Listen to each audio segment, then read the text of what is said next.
여러분 안녕하십니까? 지금 현재 단국대학교 기생충학과 서민 교수의 작심 칼럼이 우리 보수우파 유권자들의 심금을 울려주고 있습니다.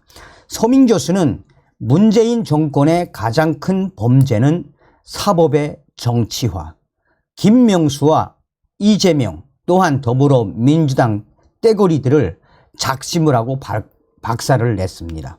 서민 교수는 이 칼럼에서 우리 보수 우파가 왜 강해져야 하는지, 문재인과 또 김명수의 사법부, 이재명, 민주당의 저 뻔뻔함의 그 본질이 무엇인지 소상하게 밝히고 있습니다. 정성찬TV 좋아요, 구독, 알림은 큰 힘이 되겠습니다. 문재인 정권 최대 범죄는 사법의 정치화다. 독립하는 심정으로 판결문을 썼다. 2012년 김능환 대법관이 한 말이다. 그는 왜 이런 말을 했을까? 1941년부터 3년간 여머씨 등 4명은 일본 제철에 강제로 끌려가 고된 노역을 했다.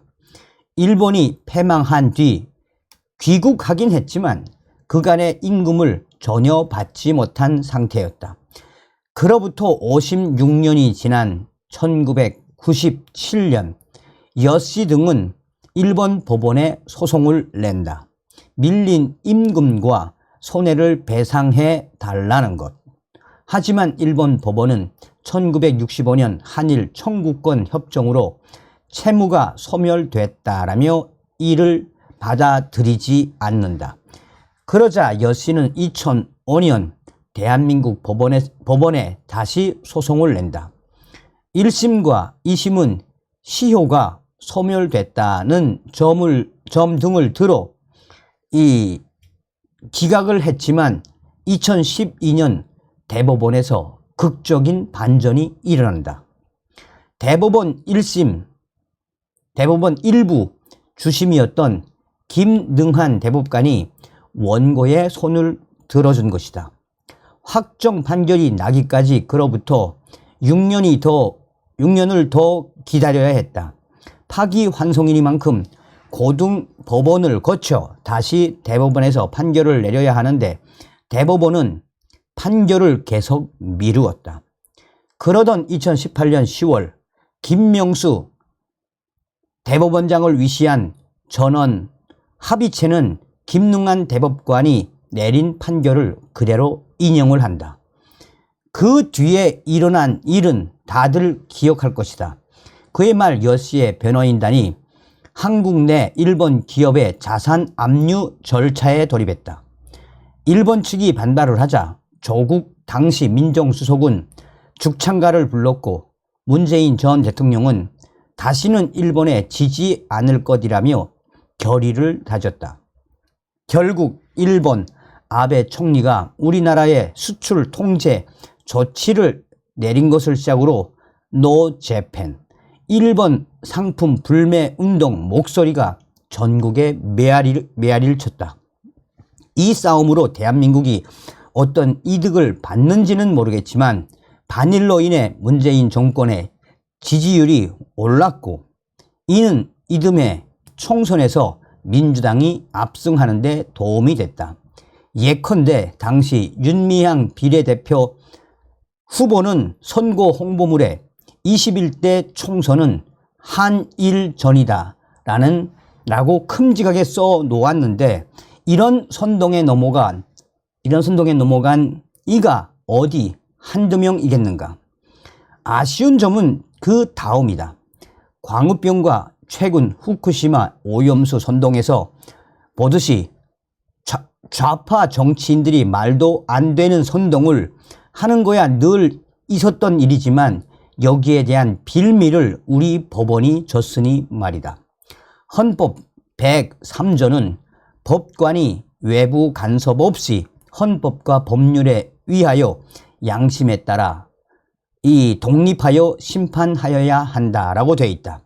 여기서 양심은 법을 해석하고 적용하는 직업적 양심을 뜻하며 민주주의 국가 대부분에서 법관의 신분을 헌법과 법률로 보장하는 것도 양심에 따라 판결했다가 불이익을 받지 않도록 하기 위함이다. 문재인 정권에서 정경심이 입시 비리 등으로 징역 4년을 받고 김경수가 드루킹 사건으로 징역 2년, 김은경 전 장관이 블랙리스트 사건으로 징역 2년을 받은 것도 사법부의 독립이 없었다면 가능하지 않았다. 그렇게 본다면 독립운동하는 심정으로 판결을 내렸다는 김능환의 말은 법관으로 해서는 안 되는 망발이었다. 하지만 김능환은 서막에 불과했다.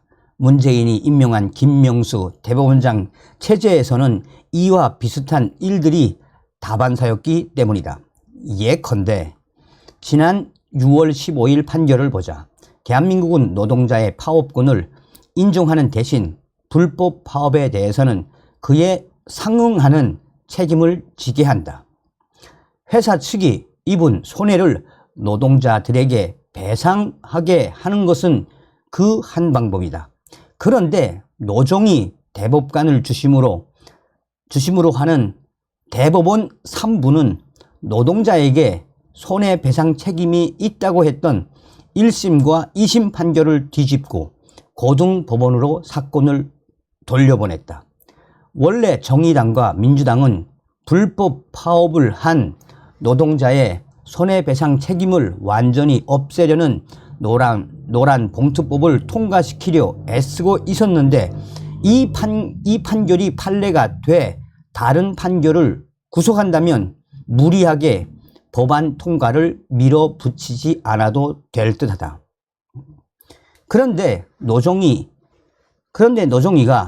좌파 판사의 사조직인 우리법연구의 소속이고 선관위원장 시절 편파적인 선고 관리를 하다 사임했던 점을 고려하면 이 판결이 과연 헌법과 법률에 의한 심판인지 의문이 든다.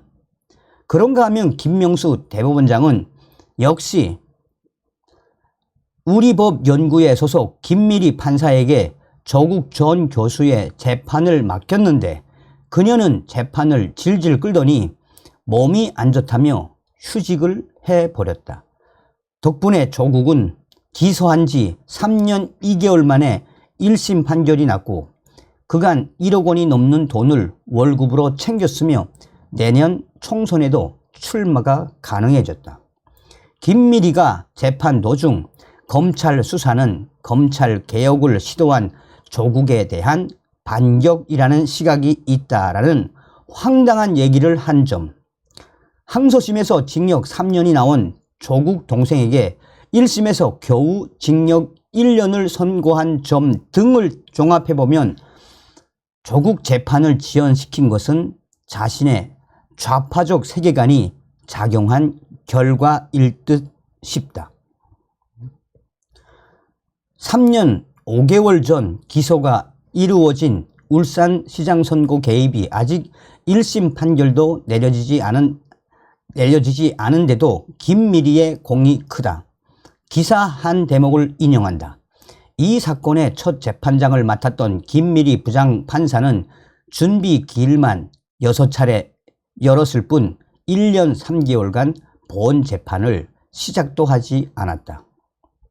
자, 김미리 판사가 지난 4월 갑자기 휴직에 들어가는 바람에 새 재판부는 기소 이후 무려 1년 4개월 만인 지난 5월에야 첫 재판을 열었다. 덕분에 울산시장 선거 당시 울산지방경찰청장이었던 황운하는 이 국회의원의 임기를 다 마치는 것은 물론 내년 총선에도 출마할 수 있게 됐으니 김미리에게 사건을 몰아준 보람이 있다. 아주 오래전 우리 군에는 하나회라는 사조직이 있었다. 전두환, 노태우 등이 주축이 된 하나회는 요직을 모조리 독점하는 등 세를 불려 나갔는데 하나회 규율 중에 다음과 같은 항목이 있었다. 선후배와 동료들에 의해 합의된 명령에 복종한다. 그러니 하나회가 12.12 군사 반란을 일으켜 정권을 탈취한 것은 어찌 보면 필연이었다. 우리 법 연구에는 법관들 모임이니 좀 다를까? 그렇지 않다.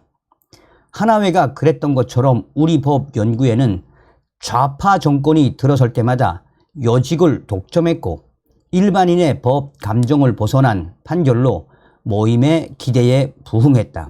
하나만 더 예를 들어보자. 2020년 있었던 이재명 당시 경기지사의 공직선거법상 허위사실 유포에 관한 재판에서 대법원은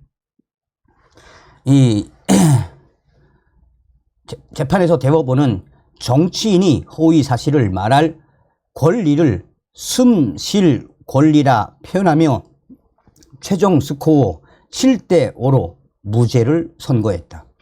우리법 연구회 출신의 김명수와 노정희 그리고 화천대유 55 클럽의 주인공 권순일까지 있었으니 이재명 측이 도저히 질 수 없는 시합이었다. 김능환의 판결로 빚어진 한일 관계 악화는 윤석열 대통령이 겨우 풀어냈지만 김명수 등의 판결로 빚어진 이재명의 폐악질은 아직 진행형이다. 그래서 말한다. 문재인 정권 최악의 범죄는 사법의 정치화라고. 서민 교수의 절절함이 무엇입니까? 그러니까 우리가 정신 바짝 차리고 내년 총선에서 반드시 우리 보수 우파 국회의원들 많이 이 배출을 해내야 합니다. 그러니까 우리가 항상 내년 총선에 저 민주당 더맨더머 같은 스타일들의 위원들이 되지 않도록 우리가 긴장을 하고 이 보수 우파 유튜버들에게 격려도 좀 해주고 여러분들도 많은 관심을 좀 가져주시기 바라겠습니다. 다음 시간에 뵙겠습니다. 멸공.